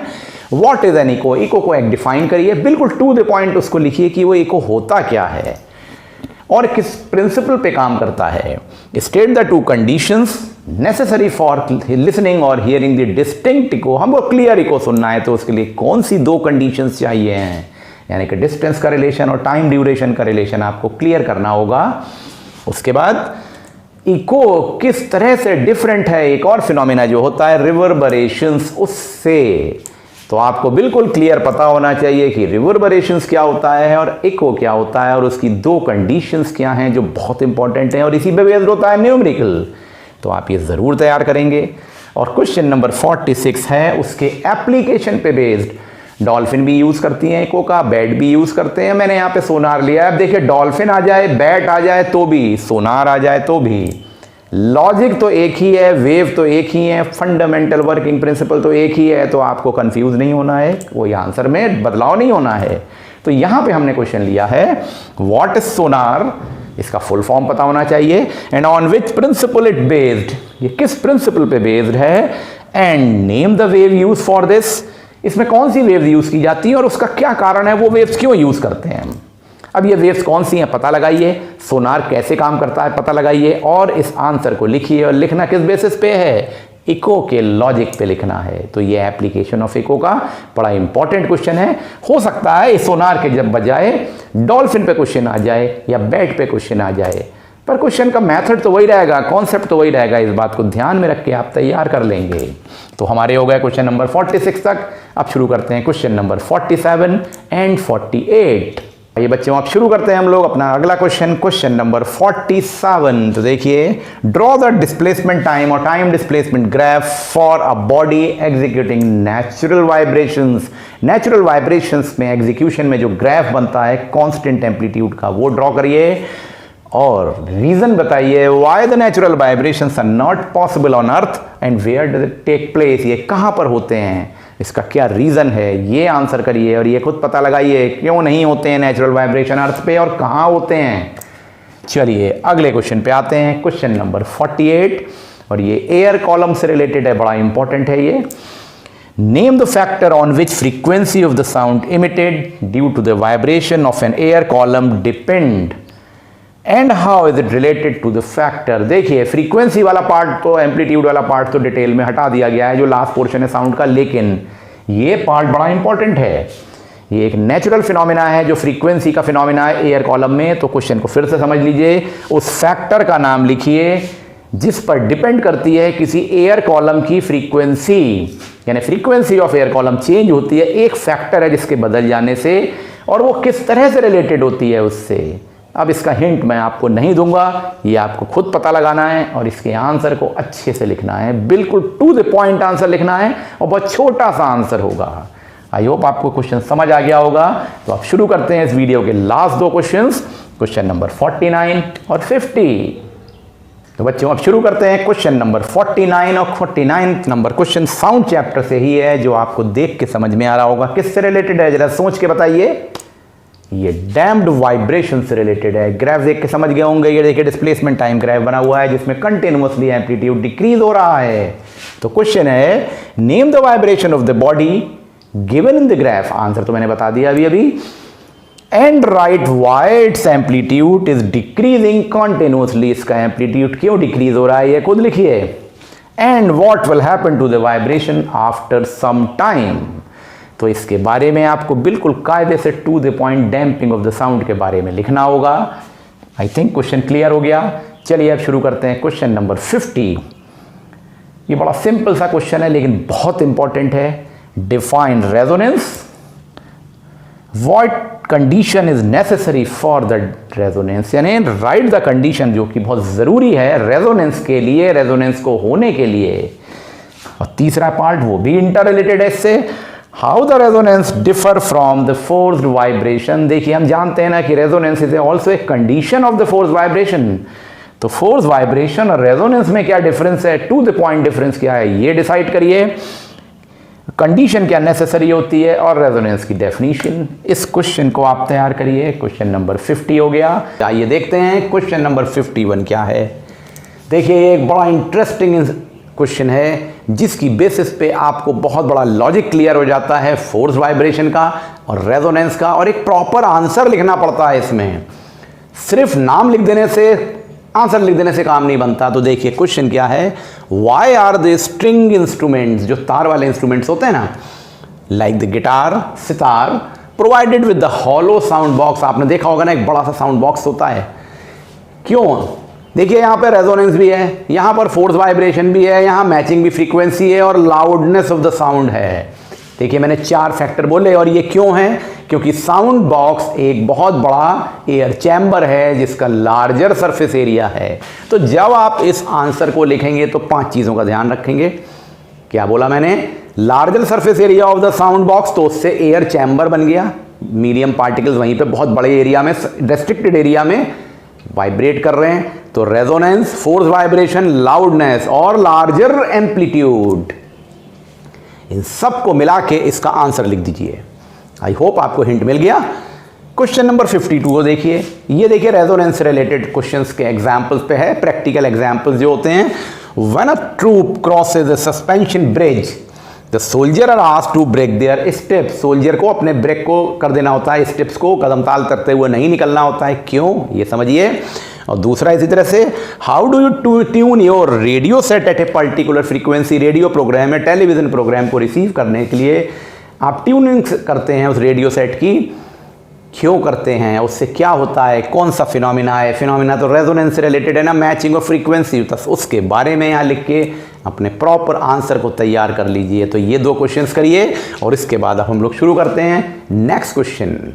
अच्छा अब हम लोग देखते हैं क्वेश्चन नंबर 53। देखिए ये एक ऐसा क्वेश्चन है जिसको स्टूडेंट्स कभी भी बहुत ध्यान से नहीं पढ़ते हैं और इस पर बहुत एम्फेसिस नहीं देते हैं, लेकिन ये बड़ा इंपॉर्टेंट क्वेश्चन है। बोर्ड में बार बार इससे रिलेटेड क्वेश्चंस पूछे जाते हैं। कई बार तो direct as it is question आया है, कई बार बहुत ट्विस्ट करके क्वेश्चन आता है। तो इस पे मैंने आपके लिए क्वेश्चन को थोड़ा मॉडिफाई करके एक ऐसा क्वेश्चन बना दिया है जिससे आपका सारा लॉजिक क्लियर हो जाए और किसी भी तरह का क्वेश्चन एग्जाम में आ जाएगा, आप कर लेंगे। तो देखिए क्वेश्चन क्या है। ये देखिए स्ट्रिंग है, एक ही स्ट्रिंग है, सेम लेंथ की एक ही स्ट्रिंग है, उसकी 3 मोड्स ऑफ वाइब्रेशंस हैं। PQR, ध्यान से सुनिएगा, PQR 3 अलग अलग स्ट्रिंग्स नहीं हैं। सिमिलर स्ट्रिंग को 3 मोड्स ऑफ वाइब्रेशन में रखा गया। तो एक बार इस तरह के वाइब्रेशन हो रहे हैं जिसे हमने P बोल दिया, दूसरी सिचुएशन में Q लेवल के वाइब्रेशन और तीसरी बार R। तो these are the 3 modes of vibration in the same length of wire. तो ये देखिए 3 मोड्स ऑफ वाइब्रेशन है। अब इस पे बेसिस पे आंसर देना है आपको। क्या आंसर देना है? क्वेश्चन 1 पार्ट 1 है, which situation has the loudest sound in Y. सबसे ज्यादा लाउडर साउंड इन तीनों में से किस सिचुएशन में होगी और क्यों होगी, रीजन लिखिए। दूसरा, which has the highest frequency, किस सिचुएशन में हाईएस्ट फ्रीक्वेंसी होगी वो लिखिए। Third, how these vibrations are produced in PQR, ये तीनों वाइब्रेशन किस तरह से प्रोड्यूस होते हैं यहां पर, उसका क्या तरीका है ये लिखिए। और चौथा, how these vibration in the 3 modes are inter related in terms of frequency and in terms of wavelength. Wavelength के रिलेशन में और फ्रीक्वेंसी के रिलेशन में ये किस तरह से रिलेटेड है। अगर आपने मेरे वीडियोस को ध्यान से देखा हुआ है, ये भी वहां डिस्कस किया गया है बहुत डिटेल में, और इसमें वेवलेंथ कैसे पता लगाते हैं, फ्रीक्वेंसी कैसे पता लगाते हैं, ये भी वहां बताया गया है। पहले आप अपने आप कोशिश करिए इन आंसर्स को पता लगाने की, बाद में मेरी हेल्प की जरूरत पड़े तो वो जरूर मिलेगी आपको। तो आइए अब शुरू करते हैं नेक्स्ट क्वेश्चन, क्वेश्चन 54। बच्चों देखिए अब क्वेश्चन नंबर 54, ये करंट इलेक्ट्रिसिटी से रिलेटेड क्वेश्चन है और बहुत ही ज्यादा इंपॉर्टेंट है इस बार के बोर्ड एग्जामिनेशन के लिए, और खास तौर से इसका ये वाला पार्ट जो अभी डिस्कस करने जा रहे हैं तो समझिएगा, और इसका मैं आपको थोड़ा सा हिंट भी दे दूंगा क्योंकि बहुत इंपॉर्टेंट क्वेश्चन है। क्वेश्चन सिंपल है, आई थिंक आपको मालूम भी है, फिर भी देखिए। Name and state the law which relates the potential difference in current in conductor. बताइए, ये ओम्स लॉ है। तो name and state the law which relates the potential difference in current in conductor, इसका सेकंड पार्ट इसी से related. What is the necessary condition for a conductor to obey this law, कौन सा वो conditions हैं जिसकी जरूरत है इस लॉ को ओबे करने के लिए, और उस सबसे ज्यादा इंपॉर्टेंट है ये वाला पार्ट, इसका ग्राफ या इसका graphical presentation relation to show current and voltage. तो draw the V I graph एंड ध्यान से देखिए आई वी ग्राफ। देखिए वी आई ग्राफ और आई वी ग्राफ दो तरह से हम ग्राफ बना सकते हैं इसके, यानी एक्स और वाई एक्सिस पे पोटेंशियल और करंट को बदल के। To state the above law and write what conclusion you draw from the slope of these graph. अब देखिए यहां पे रेजिस्टेंस का एक रिलेशन आएगा, ये पता लगाइए क्या रिलेशन है और स्लोप से हमें क्या कंक्लूजन मिलता है। तो बच्चों आप इस क्वेश्चन को बहुत परफेक्टली तैयार करिए और इसके आंसर को तैयार करना शुरू कर दीजिए। और अब आते हैं हम लोग अगले क्वेश्चन पे, क्वेश्चन 55 पे। तो बच्चों करंट इलेक्ट्रिसिटी पे अब हम लोग अगले क्वेश्चन पे आते हैं जिसे हम बोल रहे हैं क्वेश्चन नंबर 55, और ये भी ओम्स लॉ से ही रिलेटेड है। तो right the difference between ohmic conductor and non ohmic conductor with examples. वो कंडक्टर जो कि ओम्स लॉ को फॉलो करते हैं ओमिक कंडक्टर हैं, जो नहीं फॉलो करते हैं वो नॉन ओमिक है, उनके बीच के डिफरेंसेस लिखिए। 4 डिफरेंसेस लिखने हैं और एग्जाम्पल्स भी दीजिए उसकी। अब आते हैं क्वेश्चन नंबर 56 पे। What is the cause of resistance in a conductor.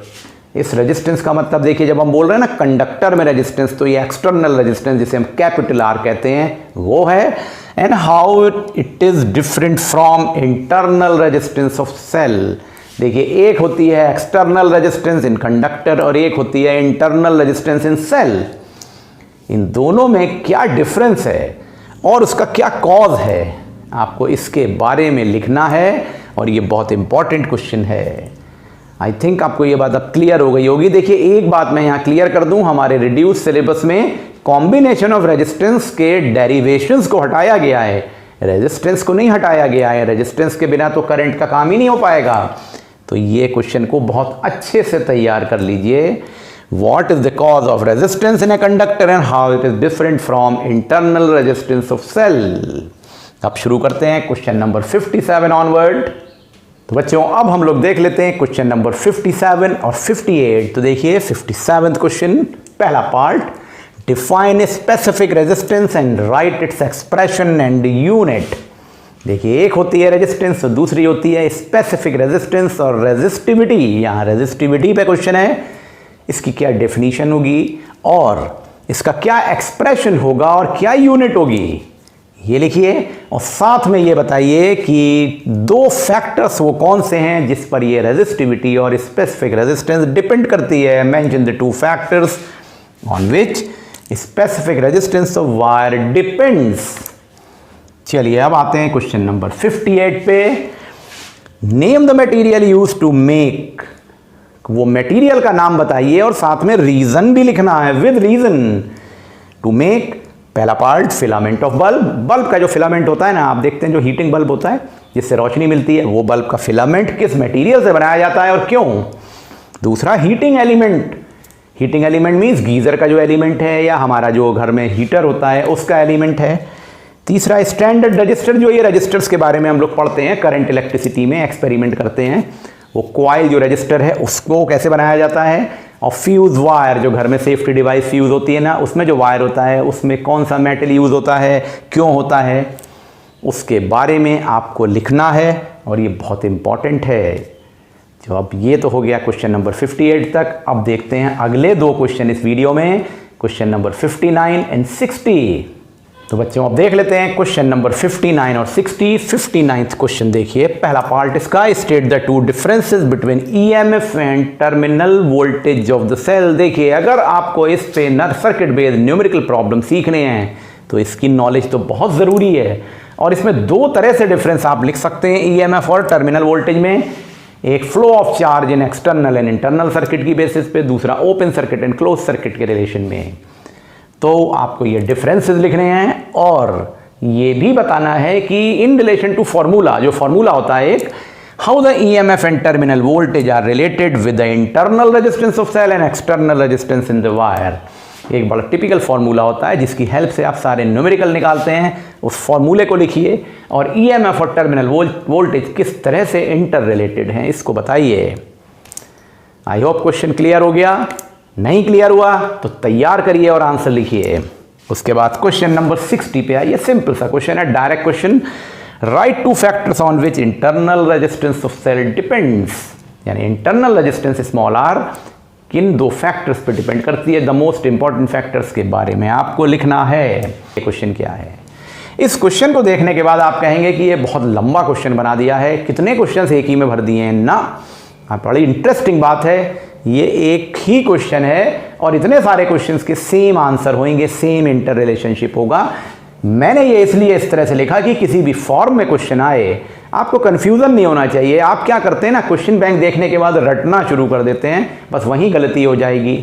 रटना नहीं है, उस लॉजिक को समझना है। उस पर कोई भी लैंग्वेज में क्वेश्चन आए आपको समझ में आ जाएगा। तो देखें पहले पार्ट में जो लिखा है, state and define the unit of house hold electricity. अब ध्यान से देखिए, हाउस होल्ड इलेक्ट्रिसिटी जो हम घर में करंट बिजली यूज़ करते हैं ना, जिसमें सिंपल भाषा में बिजली बोलते हैं, पावर जिसे कहते हैं, उसकी यूनिट क्या होगी। देखिए ये भी इलेक्ट्रिकल एनर्जी है, ये भी एनर्जी है, तो इसकी क्या यूनिट होगी जरा पता लगाइए। दूसरा पार्ट देखिए, how the joule is related with the watt hour and kilowatt hour. अब जूल होती है एक चीज़, ये भी यूनिट होती है एनर्जी की, और वॉट आवर या किलो वॉट आवर भी यूनिट होती है एनर्जी की। तो ये कैसे इंटर रिलेटेड है? अगर आपको ये पता है तो ये भी पता है, क्योंकि ये दोनों एक ही तो हैं। थर्ड पार्ट में देखें, what is consumed while using the electrical appliance for which electricity bill is paid. अब देखिए मैंने जो ये क्वेश्चन पूछा, ये कहीं ना कहीं इसमें आंसर दे रहा है। तो जो हम बिजली का बिल घर में पे करते हैं, उसमें जो हम यूनिट यूज़ करते हैं वो किस फॉर्म में होती है, क्या होती है। चौथे को देखें, how the kilowatt and kilowatt hour are related और डिफर। देखिए अब ध्यान से समझिएगा, एक है किलो वॉट और दूसरा है किलो वॉट आवर। देखिए नाम में कहीं फर्क है ना, यहाँ आवर भी लिखा है, तो ये मैं आपको हिंट दे रहा हूं ये क्या होगा, ये क्यों डिफरेंट है और क्या क्या है, जरा पता लगा के बताइए कि किलो वॉट क्या होता है और किलो वॉट आवर क्या होता है। अगर आपने ये क्वेश्चन तैयार कर लिया, मतलब आपने समझ लीजिए एक बहुत बड़ा टारगेट पूरा कर लिया। एक ही क्वेश्चन में सारे आंसर क्लियर हो जाएंगे, किसी भी तरह का क्वेश्चन आ जाए। तो ये हो गया क्वेश्चन नंबर 61। अगले क्वेश्चन पे आते हैं बच्चों। अब देख लेते हैं क्वेश्चन नंबर 62 एंड 63। तो देखिए क्वेश्चन नंबर 62 क्या है, What do you mean by power rating of electrical appliance। कोई भी इलेक्ट्रिकल अप्लायंस पे आप जानते हैं ना, दो चीज़ें मेंशन्ड होती हैं, एक उसकी पावर और दूसरा वोल्टेज। तो उसका मीनिंग क्या है, यानी रेटिंग का क्या मतलब है, इस टर्म्स में लिखना है। देखिए हिंट दे दिया, and how do you use it to find resistance of appliance and the safe limit of current. ये जो दो गिवन चीज़ें होती हैं रेटिंग में, जो मैंने अभी बोला पावर और वोल्टेज, उससे आप रेजिस्टेंस कैसे निकालते हैं, उसका क्या फॉर्मूला है, और सेफ लिमिट ऑफ करंट कैसे निकालते हैं, जिसकी बेसिस पे अप्लायंस वर्क करता है, उसका क्या फॉर्मूला है, उसको लिखिए। क्वेश्चन हो गया। फिर आते हैं क्वेश्चन नंबर 63 पे, name the factors on which heat produced in a wire depends and name this affect. जब देखिए करंट फ्लो करती है तो रेजिस्टेंस होती है, obstruction in the passage of current, और इलेक्ट्रिकल एनर्जी लगातार कंज्यूम हो रही होती है, तो वायर गर्म हो जाता है। इस हीटिंग इफेक्ट का क्या नाम है और ये किन फैक्टर्स पे डिपेंड करता है, जरा पता लगाइए और इस आंसर को लिख लीजिए। तो ये हो गया क्वेश्चन नंबर 63 तक जो करंट इलेक्ट्रिसिटी था। अब हम लोग शुरू करेंगे क्वेश्चन नंबर 64 ऑनवर्ड, जो आई थिंक दूसरे टॉपिक का है। आइए देखते हैं वो कौन से क्वेश्चंस हैं। बच्चों अब देखते हैं क्वेश्चन नंबर 64। तो देखिए 64 जो है हाउस होल्ड सर्किट से शुरू होते हैं क्वेश्चन ये। In the transmission of the power, जो पावर का ट्रांसमिशन करते हैं ना हम जनरेटिंग स्टेशन से, हाइड्रो इलेक्ट्रिक पावर स्टेशन से, तो in the transmission of the power the voltage of the power generated at the generating station is stepped up from 11 kV to 134 kV before transmission. Why? Write the reason. हमेशा voltage को higher किया जाता है। कितना किया जाता है? 11 kV से 132 kV तक। क्या रीजन हो सकता है ड्यूरिंग द ट्रांसमिशन, जब बिफोर ट्रांसमिशन ही कर देते हैं ये काम? जरा पता लगाइए और इसका प्रॉपर आंसर लिखिए। बहुत ज़्यादा इंपॉर्टेंट है ये question. I think question clear हो गया। अब आते हैं क्वेश्चन नंबर 65 पे। इस क्वेश्चन को देखने के बाद प्लीज़ ये मत कहिएगा सर ये तो सर्किट के बाहर हटा दिया गया है, क्योंकि हाउस होल्ड करंट में हाउस होल्ड वायरिंग के बारे में कुछ भी नहीं है। मैंने बोला ना वायरिंग के बारे में कुछ नहीं है, रिंग सिस्टम की वायरिंग या वायरिंग के बारे में। लेकिन अगर ये बेसिक आपको नहीं पता है तो आप हाउस होल्ड सर्किट में कुछ भी नहीं कर सकते। 3 वायर कौन कौन से होते हैं? लाइव, न्यूट्रल, अर्थ। अगर वो बेसिक नॉलेज नहीं है तो आप पूरा चैप्टर ही नहीं समझ पाएंगे। तो काउंसिल की कुछ चीज़ें ऐसी होती हैं जिसमें हम वो जनरल में लिख देते हैं कि ये चैप्टर हट में से हटा दिया गया है, लेकिन कुछ ऐसे पार्ट हैं जो पता होने चाहिए। और ये क्वेश्चन तो सिलेबस में है, इसलिए बिल्कुल भी ये कन्फ्यूज़न में नहीं क्रिएट करिए, ना खुद करिए ना दूसरे को कराइए कि ये क्वेश्चन तो गलत क्वेश्चन है, ये तो आ ही नहीं सकता। ये धोखा हो जाएगा आपको। रिंग सिस्टम नहीं है सिलेबस में, और वायरिंग के जो वो पार्ट्स होते हैं उससे रिलेटेड डिस्कशंस नहीं है, लेकिन ये तो है। तो देखिए क्वेश्चन क्या है। Name the 3 connecting wires used in the house hold circuit. नाम तो मैंने अभी बोल ही दिए, लाइव, न्यूट्रल, अर्थ। अब देखिए which of the 2 wires in the above part are in the same potential. Same potential पे कौन से वायर होते हैं, एक बात। दूसरा, और कहां पर होते हैं वो, ये भी बड़ा इंपॉर्टेंट है, बहुत इंपॉर्टेंट पॉइंट है ये।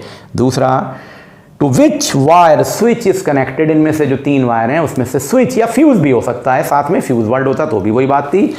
फ्यूज या स्विच को किस वायर से कनेक्ट किया जाता है और क्यों, ये आप लिखेंगे यहां पर। अगर क्यों का आंसर नहीं भी दे पाए तो केवल नाम लिख दीजिए स्विच का, क्योंकि अभी रीजन बेस तो आगे क्वेश्चन आना है। तो ये हो गया क्वेश्चन नंबर 65। प्लीज इसको इग्नोर नहीं करेंगे। अब आते हैं क्वेश्चन नंबर 66 ऑनवर्ड। तो बच्चों अब देखिए क्वेश्चन नंबर 66, ये फ्यूज से रिलेटेड है, इलेक्ट्रिकल फ्यूज। हमेशा क्वेश्चंस आते हैं इलेक्ट्रिकल फ्यूज से रिलेटेड। देखिए what is electrical fuse, direct question बन गया। अब अगर हम इसको थोड़ा ट्विस्ट कर दें तो name the device used to protect the electric circuit from overloading and short circuiting. कुछ भी बोले, देखिए ये लैंग्वेज आ जाए, चाहे ऊपर वाली लैंग्वेज, ऐसी लैंग्वेज आना मुश्किल होता है, इस फॉर्म में आ सकता है। तो नाम तो सिर्फ एक ही लिखना है, आंसर पहले ही दिया हुआ है इलेक्ट्रिकल फ्यूज। तो आपको इसके नाम के बारे में लिखना है और इसके बारे में बताना है ये इलेक्ट्रिकल फ्यूज क्या होता है। जब यहां पे पूछा गया तो ये आंसर हो गया, ये आंसर में तो सिर्फ नाम लिखना है। तो पहला पार्ट हो गया, बड़ा सिंपल है, बहुत छोटा सा आंसर है। अब देखिए इंपॉर्टेंट बात, on which affect this electrical fuse works. ये किस अफेक्ट पे काम करता है, जरा सोच के बताइए और पता लगाइए। And to which wire it is connected, और सर्किट के किस वायर से कनेक्ट किया जाता है। अभी पिछले क्वेश्चन में हमने इसका एक क्वेश्चन देखा था जो स्विच से रिलेटेड था। यहां पूछा जा रहा है फ्यूज सर्किट के किस वायर से कनेक्ट किया जाता है, लाइव, न्यूट्रल या अर्थ। उसका अगला part, right the characteristics of fuse wire. बिना फ्यूज वायर की कैरेक्टरिस्टिक के ये तो आपका कंप्लीट ही नहीं होगा। तो इस तरह से आप इस फ्यूज के बारे में तैयार करेंगे। अगला पार्ट आता है क्वेश्चन 67, अ फ्यूज रेटेड 8 एम्पियर। देखिए रेटिंग ऑफ फ्यूज से रिलेटेड है। Fuse is rated 8 ampere, can it be used with the electrical appliance having the rating 5 kW and 200 volts. 200 volt के पोटेंशियल और 5 kW की पावर पे चलने वाले अप्लायंस के साथ क्या एक फ्यूज कनेक्ट कर सकते हैं जिसकी रेटिंग 8 एम्पियर है, हाँ कि ना, और क्यों नहीं, इसके रीजन के साथ इस आंसर को लिखिए। इसके लिए आपको एक इंपॉर्टेंट काम करना पड़ेगा, इसमें करंट और रेजिस्टेंस का रिलेशन चेक करना पड़ेगा, जिससे आपको पता लगेगा कि क्या रीजन है। तो इस आंसर को तैयार करिए। ये रेटिंग ऑफ फ्यूज से रिलेटेड है तो फ्यूज पे तो क्वेश्चन जरूर आना है। आपका इतना तैयार करते ही सब कुछ तैयार हो जाएगा। आइए अब शुरू करते हैं क्वेश्चन नंबर 68। तो देखिए क्वेश्चन नंबर 68 क्या है। तो देखिए what is the purpose off switch in the circuit. Switch होती है ना, एक डिवाइस होती है, ऑन ऑफ डिवाइस। तो what is the purpose off switch, in which wire it is connected. अभी पहले भी देख के आए हैं किस वायर में से कनेक्ट करना चाहिए। And what will happen if we connect the switch in a neutral wire. क्या होगा, उसका क्या रीज़न है, क्यों हमें स्विच को लाइव में कनेक्ट करना चाहिए, न्यूट्रल में नहीं, ये आंसर लिखेंगे। और इसका अगला पार्ट है what write the precaution we must take in handling a switch. गीले हाथों से स्विच को नहीं छूना चाहिए, या आप देख रहे हैं ना यहाँ लिखा हुआ है कि न्यूट्रल वायर में कनेक्ट नहीं करना चाहिए, क्यों नहीं करना चाहिए, ये सबका आंसर एक ही है, बड़ा छोटा सा आंसर है और प्रॉपर वो में इंटर रिलेशन करके आप इन सब का एक ही आंसर लिख सकते हैं। तो ये तैयार करिए। उसके बाद बड़ा इंपॉर्टेंट क्वेश्चन है 69, देख सकते हैं 2 डायग्राम्स बने हुए हैं ए और बी। तो identify the given components of the electrical circuit A and B. उसके बाद name the 3 pins of the part A and 3 holes present in the part B. इन पिंस और होल्स के नाम लिखिए और इसको क्या बोलते हैं, इन कंपोनेंट्स को इसका नाम लिखिए, सिर्फ नाम लिखना है यहाँ पे। अभी इससे रिलेटेड एक बड़ा इंपॉर्टेंट क्वेश्चन अगले क्वेश्चन में आने वाला है। तो आइए शुरू करते हैं क्वेश्चन नंबर 70। आइए बच्चों, अब हम लोग देख लें इस वीडियो के लास्ट 3 क्वेश्चंस क्वेश्चन नंबर 70 से। तो देखिए, why the earth pin in the 3 pin plug is made longer and thicker. अभी आपने क्वेश्चन नंबर 69 में देखा था ना, जो डायग्राम बना था उसमें एक पिन लॉन्गर थी, तो आंसर तो समझ में आ गया था कि उसके कहते हैं 3 पिन प्लग। तो उसमें जो अर्थ पिन है, जो सबसे लंबे वाली पिन है वो अर्थ पिन है, वो सबसे ज़्यादा मोटी और थिकर लंबी क्यों बनाई जाती है। और दूसरा इंपॉर्टेंट पार्ट होता है all the 3 pins are splitted in the middle. वो स्प्लिट होती हैं बीच में, क्यों स्प्लिट होती हैं, इन दोनों के रीज़न लिखिए 3 पिन प्लग में। क्वेश्चन नंबर 71 देखिए, ये अर्थिंग से रिलेटेड है। For earthing of an appliance one has to remove paint from the metallic body of appliance. जो पेंट को खुरचना पड़ता है कनेक्शन, ताकि हम प्रॉपर बना सकें। For making the connection give reason why. ऐसा क्यों करना पड़ता है आपको, ये देखिए। उसके बाद क्वेश्चन आता है क्वेश्चन नंबर 72, बड़ा इंपॉर्टेंट है ये। Right 3 characteristics of high tension wire. क्योंकि हाई टेंशन वायर से तो ट्रांसमिशन ऑफ पावर होता है, तो उस वायर को कैसे बनाते हैं, उसकी क्या कैरेक्टरिस्टिक्स होनी चाहिए। तो ये हो गया क्वेश्चन नंबर 72। क्वेश्चन नंबर 73 क्या है जो आपको तैयार कर लेना है, define the term calorimetry. Calorimetry पढ़ने से पहले उसका मीनिंग तो समझ लीजिए, तो उसकी डेफिनीशन को, इसकी मीनिंग को तैयार करेंगे। और उसके बाद है write the SI unit of heat. बिना यूनिट के तो कुछ काम ही नहीं चलना है, तो right the SI unit of heat and how is it related to calorie. बड़ा आसान क्वेश्चन है, एक लाइन का आंसर है। फिर आते हैं क्वेश्चन नंबर 74 पे। ये क्वेश्चन हीट कैपेसिटी और स्पेसिफिक हीट कैपेसिटी से रिलेटेड है, और पूरे चैप्टर में यही तो है, तो इस पे तो जरूर क्वेश्चन आएगा। Compare the meaning formula and units of heat capacity and specific heat capacity of the body. यानी उसका कंपैरिजन बनाइए किन 3 रिलेशंस में, उसकी मीनिंग क्या है यानी कि डेफिनेशन क्या है, फॉर्मूला क्या है और यूनिट क्या होती हैं दोनों की, उसको कंपैरिजन की फॉर्म में लिख डालिए। और ये बताइए कि heat capacity specific heat capacity से कैसे रिलेटेड है। How is the specific heat capacity is related to the heat capacity. तो इस तरह से आपके सामने 73 और 74 नंबर का क्वेश्चन हो गया। अब अगले क्वेश्चन पे आते हैं, क्वेश्चन 75। तो आइए बच्चों, अब देखते हैं क्वेश्चन नंबर 75 और 76। क्वेश्चन नंबर 75 जो है मिक्सचर मेथड के लॉजिक पे बेस्ड है। तो name the 3 factors on which heat energy absorbed by the body depends. Also write it expression Q is equal to MC delta theta या delta T, तो आप जानते होंगे, समझ गए ना आंसर। तो name the 3 factors on which heat energy absorbed by the body depends, write it expression या फॉर्मूला। उसी से रिलेटेड बन गया what is the principle of method of mixture. जो मिक्सचर मेथड करते हैं ना, हॉट बॉडी और कोल्ड बॉडी को मिला के हीट लॉस और हीट गेन को इक्वेट करते हैं। And on which law this is based, according to law of conservation of energy, heat energy या प्रिंसिपल ऑफ कैलोरीमेट्री। आप ये आंसर लिख सकते हैं। उसके बाद आते हैं क्वेश्चन नंबर 76 पे। ये दोनों क्वेश्चन एक ही पॉइंट से रिलेटेड हैं, सेम आंसर है, बस शब्दों का हेर फेर है, और वो है high specific heat capacity of the water, जो कि 4200 जूल पर किलोग्राम पर डिग्री सी होती है। तो why do the farmer fill their field with the water on the cold winter night. रात को ठंड में जब बहुत ज़्यादा ओस पड़ रही होती है तो किसान अपने खेत में पानी भर देते हैं, क्यों। दूसरा, water is used in hot water bottle for fermentation. सिकाई करने के लिए जब हमारी हड्डियों में, बदन में दर्द होता है तो गर्म पानी बॉटल में भर के उससे सिकाई करते हैं, फर्मेंटेशन करते हैं, क्यों। Relation high specific heat capacity of the water से रिलेटेड है। तो आप ये क्वेश्चन नंबर 75, 76 तैयार करिए। अगले क्वेश्चन पे आते हैं। तो अब हम लोग देख लेते हैं क्वेश्चन नंबर 77। तो देखिए, व्हाट इज कैलोरीमीटर। कैलोरीमीटर क्या होता है? आपको मालूम है, स्पेसिफिक हीट कैपेसिटी को फाइंड आउट करने के लिए किसी भी सब्सटेंस के लिए इसका यूज करते हैं। Name the material of which it is made. किसका बना होता है? कॉपर का। And why, and give reason for using it, यानी कि कॉपर का क्यों बनाते हैं। बड़ा इंपॉर्टेंट क्वेश्चन है, बहुत बार बोर्ड में आया है और अब की भी आएगा। क्वेश्चन नंबर 78 पे आए। State the effect of impurity on the melting point of ice. Ice के मेल्टिंग पॉइंट पे इम्प्योरिटी का क्या असर होता है कि अगर आइस में इम्प्योरिटी जैसे कि सॉल्ट मिला दें। कुल्फी मेकिंग जानते हैं ना। क्वेश्चन नंबर 79 देखिए, state the effect of increase of pressure on the melting point of ice.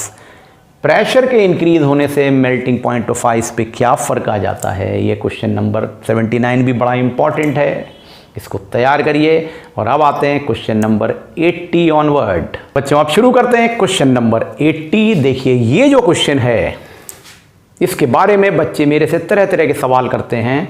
बच्चे कहते हैं sir latent heat of vaporisation syllabus में नहीं है, तो आप इस तरह का क्वेश्चन क्यों देते हैं। तो सुनिए, ऐसा है कि हमारे यहाँ जो न्यूमेरिकल प्रॉब्लम्स हैं, specific latent heat of fusion वो है सिलेबस में, लेकिन specific latent heat of vaporisation नहीं है। तो आइस का फ्यूजन वाला पार्ट तो है, लेकिन वेपोराइजेशन ऑफ स्टीम नहीं है। कोई प्रॉब्लम नहीं, लेकिन आप लेटेंट हीट तो पढ़ते हैं। जब आप लेटेंट हीट के बारे में पढ़ते हैं तो वो तो आप सॉलिड से लेके गैस के फॉर्मेशन तक के लिए सारे लेटेंट हीट के कॉन्सेप्ट पढ़ते हैं। तो अगर आप वो कॉन्सेप्ट पढ़ रहे हैं तो आपको कॉन्सेप्ट क्लियर है तो आप कुछ भी कर सकते हैं। और काउंसिल में क्वेश्चन आ जाता है और आ चुके हैं तो आपको धोखा नहीं होना चाहिए। तो आप इस क्वेश्चन को जरूर तैयार करेंगे। ये ग्राफिकल प्रेजेंटेशन है अबाउट द मेल्टिंग कर्व। तो देखिए क्वेश्चन क्या है। 1 kg of ice at 0 degree C is heated. एक आइस के 0 डिग्री के ब्लॉक को गर्म किया गया at the constant rate and its temperature is recorded after every 30 seconds till steam is formed at 100 degree C. Steam के बनने तक 100 डिग्री सी पे। तो draw a temperature time graph to represent this change. इसको graphical way में represent करिए, जरूर practice करिए मेल्टिंग कर्व और फ्रीजिंग कर्व की। अगले क्वेश्चन पे आते हैं, क्वेश्चन 81।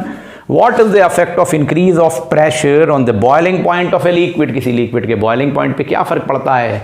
बड़े कॉमन फिनोमिना होते हैं। पहाड़ों पे जाके चीज़ें आसानी से उबलती नहीं हैं। हम प्रेशर कुकर का क्यों यूज़ करते हैं, ये सारे एप्लीकेशन इसी पे बेस्ड हैं। तो देखिए, मैंने प्रेशर कुकर का नाम लिया। अब अगर उस पर क्वेश्चन आ जाएगा तो भी आपको यहीं से तो कुछ बनाना पड़ेगा। तो आपको ये क्वेश्चन ज़रूर याद रखना है। इस पे एप्लीकेशन आपको अपने आप समझ में आ जाएंगे, क्योंकि अगर ये आंसर तैयार है तो सब तैयार है। तो अब अगले दो क्वेश्चंस और देख लें, क्वेश्चन नंबर 82 एंड 83, जो कि कैलोरीमेट्री से ही रिलेटेड हैं। बच्चों क्वेश्चन नंबर 82 को देखें तो 82 जो है वो लेटेंट हीट से रिलेटेड क्वेश्चन है। Define the latent heat, right it's formula and unit. बड़ा सिंपल सा क्वेश्चन है जो आपको जरूर तैयार करना है। और what kind of change is observed in the kinetic energy and potential energy of the molecules during the change of state और स्टेट चेंज। जब ये लेटेंट हीट का इन्वॉल्वमेंट होता है तो चेंज ऑफ स्टेट के समय पोटेंशियल एनर्जी और kinetic energy of the molecule में किस तरह का बिहेवियर चेंज होता है, इसको बताना है। उसके बाद आते हैं क्वेश्चन नंबर 83 पे। एक स्टेटमेंट है, the specific latent heat of fusion of ice is 336 joule पर ग्राम। Right it's meaning. इसका क्या मतलब क्या है, इसकी वैल्यू के बारे में, और इसी से रिलेटेड रीजन बेस्ड जो बहुत सारे एग्जाम्पल्स आपको मिलेंगे जो इसी पॉइंट पे बेस्ड होते हैं, जिसको बहुत इंपॉर्टेंट तरीके से तैयार करना है। मैंने एक एग्जाम्पल ले लिया है। Soft drinks bottles are cooled by adding the ice cube. पानी में नहीं, ठंडे पानी में नहीं, क्यूब्स आइस क्यूब में जो कि 0 डिग्री सेल्सियस की हैं उसमें रख के ठंडा करते हैं ड्रिंक्स को। क्यों, इसका रिलेशन इसी आंसर से है। बिल्कुल क्लियर करिए। और इस तरह के बहुत सारे एग्जाम्पल्स हो सकते हैं। बर्फ़ पड़ने के बाद बहुत ठंडक हो जाती है, क्यों, लाइक दिस। इस तरह के आंसर, सभी का आंसर एक होता है। आपको ये इंटर रिलेटेड क्वेश्चन है, इसको तैयार कर लेना चाहिए। तो क्वेश्चन नंबर 84 देखिए। What is radio activity.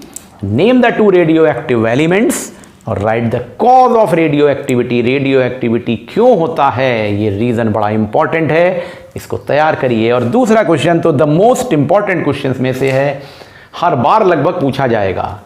ये देखिए, एक ये डायग्राम बना हुआ है जिसमें लेबलिंग है 1 2 3 4 5। इनके नाम लिखिए।